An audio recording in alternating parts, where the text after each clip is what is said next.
Hello বন্ধুরা, দেখো আমি একটা নতুন স্বাদের রান্না করতে চলেছি। এখানে রয়েছে ভেটকি মাছের মাথা। বন্ধুরা দেখো, এখানে 1.5 কিলো মতন রয়েছে। 1.5 কিলো মাথা ভেটকি মাছের, মাছও আছে মাথাও আছে, মিশিয়ে এনেছি আমি।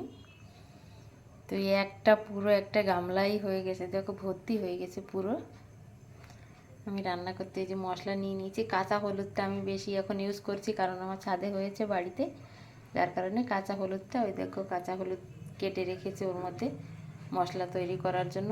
জিরে, পেঁয়াজ, একটা পেঁয়াজ দিয়েছি, সামান্য আদা, সামান্য রসুন আর কাঁচা লঙ্কা, টমেটো কেটে রেখেছি। তো বন্ধুরা, এখন আমি মশলাটা করে নিই, তারপর বানানোটা শুরু করব।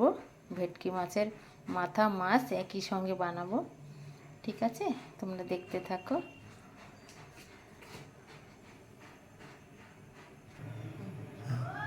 দেখো ফ্রেন্ড, ভেটকি মাছের মাথা মাছ বানানোর জন্যে কড়াই গরম হয়ে গিয়েছে, আমি দিয়ে দিচ্ছি। এই যে তোমাদের মশলাটা দেখিয়েছি, আমি পিষে নিয়েছি মশলাটা। এখানে হাফ আমি মাছের মধ্যে দিয়ে দিচ্ছি, হাফটা মাছের মধ্যে দিয়ে দিচ্ছি, আর হাফটা আমার রাখা আছে। তো হাফটা আমি এখন কড়ার মধ্যে দিয়ে দেব।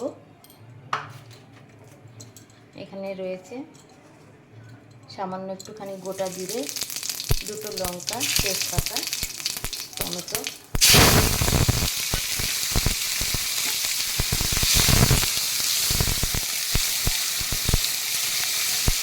মশলাটা আমি একটু ভালো করে ভেজে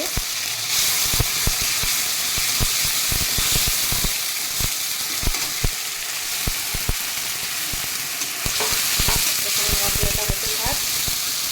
এখানে আমি দিয়ে দেবো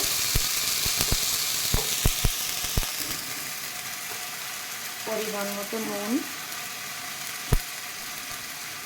কারণ মাছ অনেকটা রয়েছে। তো দেখো আমি কীভাবে দিচ্ছি। তো এখন আমি মশলাটা ভালো করে মাছে মেখে নেব, হাত দিয়েই ভালো করে মেখে নিতে হবে, ঠিক আছে বন্ধুরা? আর মশলাটা ভাজা হচ্ছে, দেখো ভেজে নিচ্ছি। দেখো বন্ধুরা, মশলাটা আমার ভাজা হয়ে গিয়েছে, তেল ছেড়ে দিয়েছে।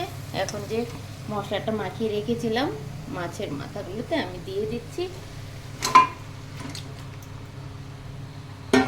আমি এটা এইভাবে করলাম কেন, এটাই তেল অনেকটা কম দিয়ে রান্না করা যাবে, যার কারণে আমি এইভাবে রান্নাটা করলাম। কিন্তু খেতে খুবই সুন্দর হবে এরকম করে বানিয়ে খাবেন, ঠিক আছে বন্ধুরা?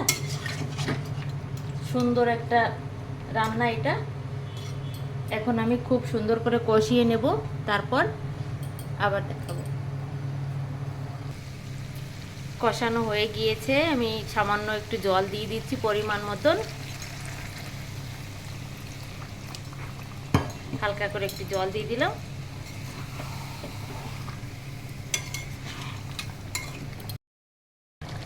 রান্নাটা কমপ্লিট আমার, ধনিয়া পাতা দিয়ে দিলাম। আমি গ্যাসটা বন্ধ করে দেবো এখন।